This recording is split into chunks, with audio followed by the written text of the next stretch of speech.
Hi, I'm Donna Hanson. Welcome to the Expert Insights Show. We provide you with practical insights and information on topics to help you in business and in life. Enjoy. Hello and welcome to this Expert Insights episode. I'm Donna Hanson. In this Expert Insights episode, we speak with Christi Garner. Christi is a trauma educator who utilizes EMDR therapy for trauma resolution. Have to say that slowly. EMDR therapy is an interactive psychotherapy technique used to relieve psychological stress. It's an effective treatment for trauma and post-traumatic stress disorder, or PTSD. I know Christi does a lot of work with first responders, and given what is and what has been happening around the world with the COVID-19 pandemic, I was curious to find out more about EMDR, how it helps, and how it can help everyday people deal with trauma or the impact of the fallout a pandemic brings to mental health. Hi, Christi. Thanks for coming on the show today. Hey, Donna, thanks for having me. Happy to be here. Before we start, how did you get into EMDR, and can you explain a bit more about what it is?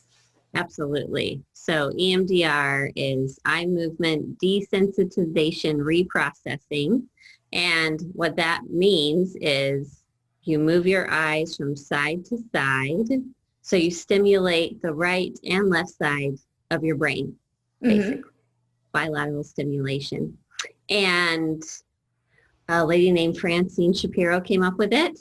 And she says she was walking through Central Park in New York City, and she was feeling these memories and these thoughts about something that was really bothering her and had been going on for a while. And she noticed as she was walking, she kept looking from right to left and right to left and right to left for a while. And then she sat down on a bench and she noticed she felt a whole lot better. And she was like, maybe there's something to this whole thing. So she started experimenting. So I think it's been maybe 20 or 30 years since that day in the park. And she's run lots of tests, and people use it all over the world for lots of different things, but mostly to decrease the effects of trauma in the body and mind after distressing events. And there's certainly a fair few of those going on at the moment, isn't it? Yeah, absolutely. So I've been a trauma therapist for like 20 years, working on the front lines with all sorts of people, survivors. And EMDR is kind of like what I call the most somatic natural therapy. So EMDR uses your body's natural responses to help you move through the trauma. And I noticed through my 20 years of working that is where people get the most relief, is where they really tune into the body's natural response for healing. And I wanted to dive deeper into that. So I did some EMDR training and tried it on myself, and I was amazed at the results. So I became a therapist in it myself. So it sounds to me like it's a bit like the psychological equivalent of your body self-healing when you cut it, or something along those lines, but taking a more proactive approach rather than with your finger. It's a natural healing process that just happens without any conscious thought. Absolutely. Yep. Similar. The body kind of puts everything back where it goes when you go through EMDR. So that's the thing that I think is amazing. It's using our body's natural response, not kind of getting all these tools and techniques and having to do them the right way. You just kind of follow the body's natural inclination, and that's where the healing happens. Interesting. Well, thanks for that. So it's strange times at the moment with a global pandemic. What have you observed during this time as it relates to EMDR and in your work? Sure. So let's just talk about trauma in general, right? EMDR is used when you're trying to really relieve something that's been very distressing and something that you can't really get through on your own. And I think right now we're all in the middle of a very distressing event, and all of our bodies are extremely taxed, and we're all having a hard time, or we're using our coping mechanisms that maybe aren't the best or healthiest or easiest for everyone around us to cope with what's going on. So I think that we're seeing a lot of course, 27% increase in alcohol sales all over the world. So some coping skills, right? People are sleeping or can't sleep, drinking too much, probably more pizzas bought than have ever been bought in the history of grocery stores. I don't know for sure. But just a lot of coping skills, right? People really trying to deal with their emotions and not quite knowing how to do that. So I think just seeing a lot of agitation, relationships either falling apart or getting closer. We're seeing a lot of extremes, you know? Yeah. Yeah. Yeah, absolutely. You know, I notice it here because I know at the time we're recording this, we're still in lockdown in Melbourne, Australia, and you know, it's challenging. You get to a point where people feel like they're caged and they start to rebel, and then you start to see those any coping mechanisms they may have had, you know, start to fall away, and people are looking for alternative ways of expressing their frustration and anger and disappointment and, you know, how they feel emotionally about all of this. Yeah. So how does trauma affect people? I'm assuming, because we're going through this pandemic now, it's not limited to the person who has experiences, and not suggesting that one experience is worse than another, but each person's own experiences are extreme to them, regardless of what that experience is for them. But I'm assuming it's not limited to trauma itself, but has a flow-on effect. Yeah, absolutely. You know, what I really like to explain to people is, number one, and I bet you've seen some of this in maybe your spouse or, you know, someone close to you in your home, people around you that you know really well, their coping mechanisms, like the ones that they used when they were 5, are the ones we're going to start to see. So it's not necessarily that your partner's a terrible person or that they always act this way, but something will happen and you'll be like, oh my gosh. So I just say people's worst coping skills right now are really coming to the surface. And I think that's one way that it's affecting every single person, right? And your history of trauma, your history of kind of what kind of social network that you have, right? The way that you were raised, if you have like a really close-knit family and a lot of support, those people I think have a different way of experiencing what's going on right now. If you're one of those people that's a little bit more isolated in general and has, let's say, some family members that have died and you're kind of more alone, you're going to be having a totally different experience than other people, right? So I think there's a wide range of what's happening.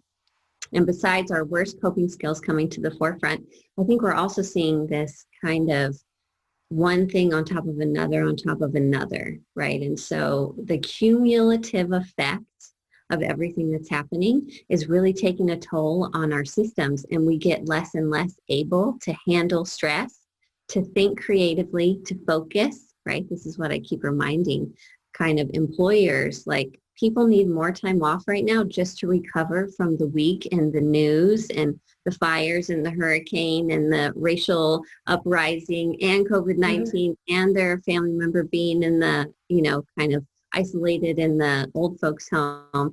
So many things on top of each other. Even if you think everyone's doing well, they really aren't doing their best work right now.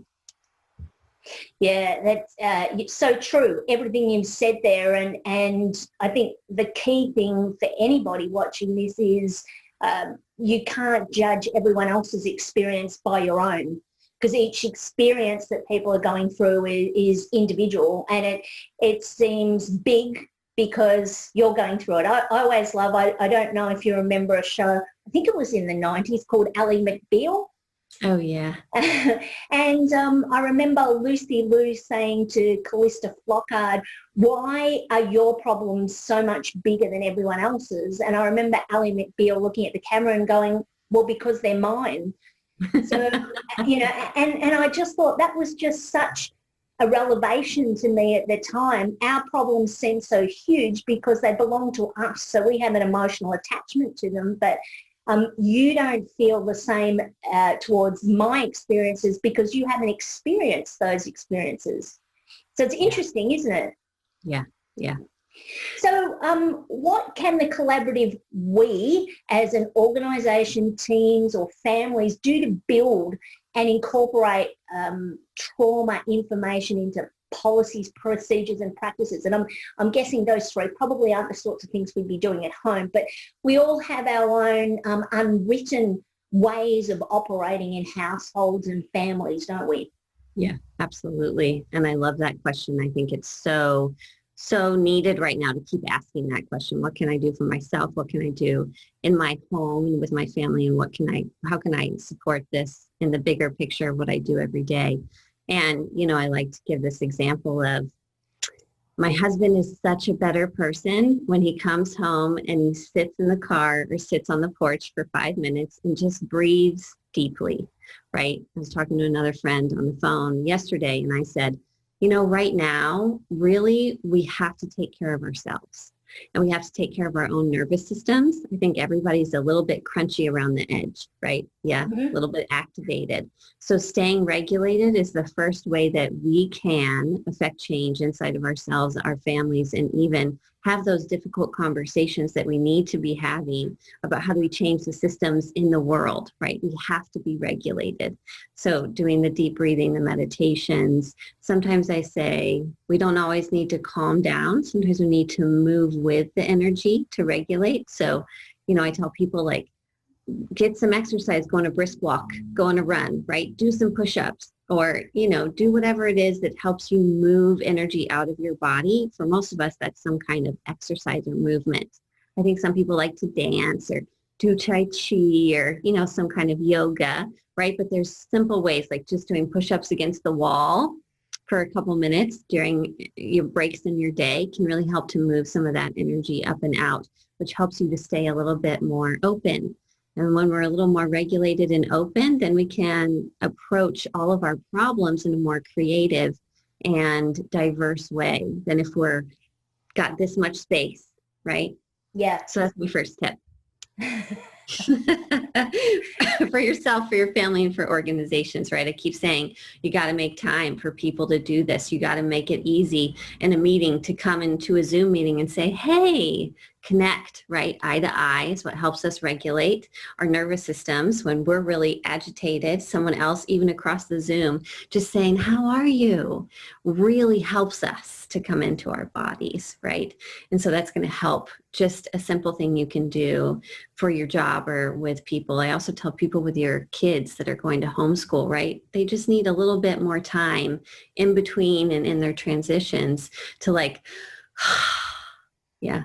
Because this is a new experience all round, and particularly for children, if you're homeschooling, it's highly likely they haven't experienced something like this before, and this is traumatic. And as adults, it's likely that in the course of your life, you've probably experienced some trauma, not like the type of trauma that we have. So I guess collectively as organizations, as teams, and as families, we're all, I know it's a cliche, but we're all going through this same experience together, and how we feel, how we respond, and how we react is going to be different for different people. Because, for example, if I'm a mother and I'm working from home and I have a couple of young school-age children, it's going to be extremely stressful for me because I'm now trying to work from home as well as homeschool my kids. How do I juggle all that sort of thing? So it creates a lot of stress that if I work in an organization where my manager doesn't have children or has adult children that are self-sufficient in educating themselves, it makes it harder to provide empathy. Yeah, absolutely. Empathy. That's why I say we all need to build more of it and share it, because that's what everybody needs right now. Just like you said, we just don't know what's happening for each person. Absolutely. So you shared an idea about sort of grounding and one of the things that your husband does when he comes home, and sitting out on the porch or in the car and just reconnecting. So a lot of people will do that sort of thing if they're going physically to a workplace. Do you have a view or ideas or any insights you could share with our viewers and those who may be listening to keep them grounded in these challenging times? Sure.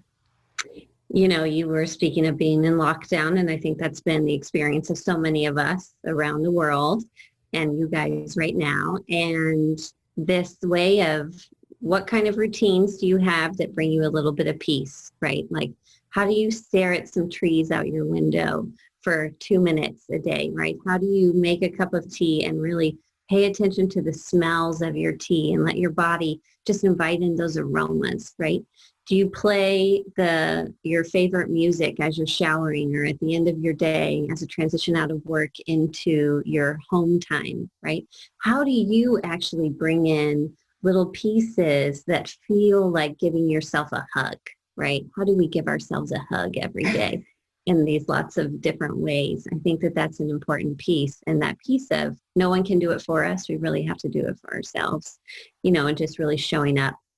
And I think the other thing, right, there's this piece of we're really trying to cultivate resilience. We're trying to cultivate our nervous systems being able to handle a larger amount of this dysregulation, uncomfortable, and uncertainty. So how do you do that? And that's this other piece of being able to kind of regulate even when things are a little bit bigger than you think you can handle. So my best tip for that is cold shower. Adding 1 to 3 minutes of cold water at your shower at the end of the day, or you can start by splashing cold water on your face. But right, the body, when it feels that cold water, is immediately going to constrict. Yeah. And so what we want to do is we want to help our systems when that constriction happens to breathe through that, right? And so that's that minute of cold water at the end of your shower. You're really teaching your system that even though it feels like this, it's actually okay, right? And we're going to be okay to live through this minute of cold water every day. So those kind of tips of how do we stretch just a little bit further, that's really what we also need to be practicing right now. I think one of the things I've learned over the years is, when I recognize in my head that I'm stuck in a particular place and I don't like that place, you talked about going back to exercise for a lot of people as being the one thing. I just think about how can I change my state. So if, for example, I'm craving some chocolate or some junk food or something, I have this trigger now in my head where I go, okay, well, if I still feel like that after I've had a drink of water, then I'll go for it. And I try to pace it out to take away that urge for something that I know consciously isn't necessarily good for me. It's a nice treat, but, a whole block of chocolate, well, it doesn't cut it. But like you said, things like going for a walk. I don't know about you, but I've found in the middle of all of this, one of the things I've noticed is I'm noticing stuff. So, I'm blessed in living in Australia where I'm not far away from parklands. So I can go for a walk, and in 5 or 10 minutes from my home, I can see, they call it a mob of kangaroos grazing on the grass, and it's just amazing to walk past and watch. There's usually one that is watching out to protect the whole mob, and it seems to make eye contact with you, and I swear it's like the Mona Lisa as you walk, the cartoon things. It's like the eyes are looking at you as you walk past because it's trying to assess whether you're a threat or not. Now, I've done that same walk for a long period of time, and sometimes you just get caught up in the busyness of what you're doing that you don't actually recognize the beauty that's around you. And I think, is that something that you've noticed people have become a little more grounded, a little more present?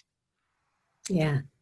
Yeah, I think that that's a great way to describe it. And that thing of slowing down, right? That just a little bit, like you said, taking that extra moment to take in that scene and be like, oh, wow, look at that. Notice something really small, right? Those are the little things I think that are also building that capacity, right? Like the world is so much bigger than what's happening to us right in this moment. And how do you go from that my problems to the bigger, like the stars in the sky and the mob of kangaroos? This is that kind of titration of how our hearts beat, right? How a butterfly's wings fly, right? In and out. We're not supposed to always be at one or the other, right? We want to cultivate the capacity to keep moving in and out both ways. So I love that example, Donna. You have such a calming voice.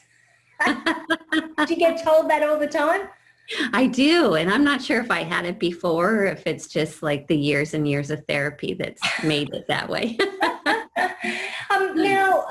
One of the things that I'm concerned about, particularly for organisations who might be slowly bringing staff back into the office, or perhaps they're reacclimatising themselves with a new way of working, because I know I spoke to a client recently who said they were grateful that they had all their technology set up so it wasn't that challenging to, from an equipment perspective, to enable people to work from home. But it had now prompted them to reassess their working model moving forward. And a lot more people will be working from home because, it's better for their lives, etc. Or, there is no need for them to return to an office environment. So as people start to go through that return to work sort of scenario, I imagine a lot of people are going to be bringing experiences and their stresses and their anxieties back to the office. How can organisations or how can families or teams make sure that they don't sort of traumatise people by bringing them back to the office or to schools, etc., in the wrong way, or in a way that really all it does is just further agitates the feelings that they've developed as a result of the pandemic? Yeah. So I was reading a little bit about Facebook today about how they've transitioned their workforce and what they're up to. And they said the number one thing they loved was they gave people, the military is doing this too, giving people the ability for the next 6 months or until the end of the year to do what they need to do and be as flexible as possible. And I think that is such a great way of thinking about it, right? We're looking at the big picture here for your employees, for your business, for the way that things function. So if you say, hey, whatever's going to work for you the best over this next chunk of time, we want to support you to do that. So I thought that was great that they said that. And another thing is to really hone in on the communication piece, right? We talked about how it really helps to help people regulate, but I think especially people in dysregulating situations, the more that they know, the better they feel, right? We're all trying to get a little bit of control over a circumstance that we really have hardly any control over. So the more that you can communicate to your employees exactly what you're doing, the more you open up the communication and make those channels available for people to hop in and hear from you once a week, I think the better your people are going to feel about trusting you, coming into that place and being able to know exactly what to expect from you. And I think that's the number one thing that people can do right now. Do you think this will change the team dynamics that as people come back to the workplace, because we've gone through this shared experience together? Do you think the dynamics of how organisations and their teams will work will become, well, obviously it'll become different, but more sort of family and supportive nature rather than just being you're a work colleague and that's the box that you fit in? Yeah.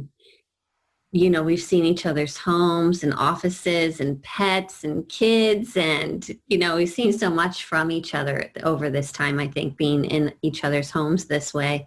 And, one of the biggest things that the surveys keep showing is there's such a high level of anxiety, depression, people really not knowing how to deal with their mental health and wellness issues, that I think it's impossible now to go back to normal. I think there's got to be a way that we integrate a whole lot more health and wellness support into our everyday and all of our systems and make people feel like we really know that they're struggling, or we really understand that this is such an uncertain time. And moving forward, how do you tell someone we care about the whole picture of you and not just what you're giving to this job or this project right now? We really want to support you as a person. I feel like businesses that aren't doing that are going to lose tons of their employees.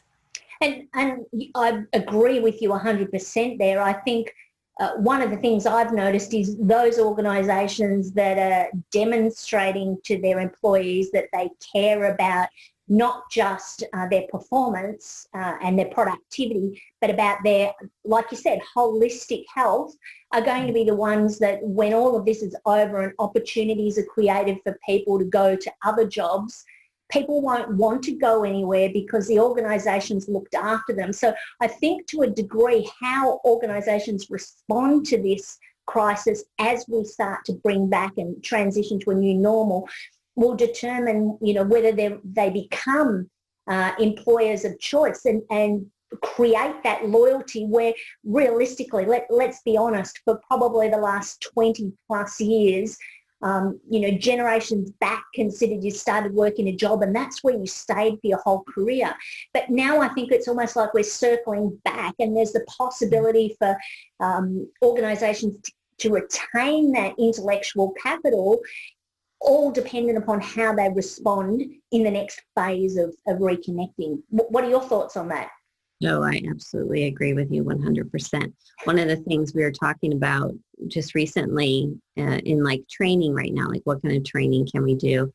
And someone brought up, wow, that one really feels good. That feels like you care about the people that are in your company. That feels like you're extending something saying, we're thinking about how you're doing and we really want you to get these skills or get this support because we really want to help you. And I thought like, wow, if you think about that piece and if you just incorporated one more kind of training or support system for your employees where they felt like, oh, that feels so good. Those people are going to do so much more work for you, excel in what they're doing, create better, have deeper conversations with each other than if you just keep doing the same thing, and I think that's exactly what you're talking about. How Absolutely. do you get on that new wave of how do we support the people to bring out the best in them and to keep them with us? And I think there's a really, really fine line between showing that connection to your staff and just ticking a box. Mm-hmm. And I think the organisations that stand out will be able to look at something and go, this is something we need to go all in on. This is not a tick the box thing. In fact, if we go down the tick the box path, you're probably going to upset a lot of people. So if you're going to do it well, because this is the time that it really counts. Absolutely. Yeah. And, we've been talking so much about pivot and I'm like, well, this is a time to actually like source deep inside of yourself and say, what do I want the next phase of my life, my business, my organization to look like? And so I think all of those things you're talking about, we create those out of that place of what do I want this to look like in 10 years? And how do I start doing those things today? Absolutely. So we're fast running out of time and, like all the other interviews I do, I'm convinced we could just chat for hours. What type of resources or programs do you have for anybody watching or listening that may be interested in exploring a conversation with you? Thank you so much for asking, Donna. I have a couple of resources on my website, traumaeducator.com. There's a free download for people that are working on the front lines right now, mini course. And there's a bigger course for employers that want to bring this resilience into their teams and workplaces. And there's lots of little downloads for how to do nervous system regulation, different ways that you can help yourself right now. So was that traumaeducator.com? Yes. Okay, and we'll make sure we've got the link down below for you. Christi, thanks so much for your time today and for your insights on trauma and support and treatment to help people during these challenging times. Thanks for joining us on this Expert Insights episode. Until next time, this is productivity and technology expert Donna Hanson. Have an amazing week.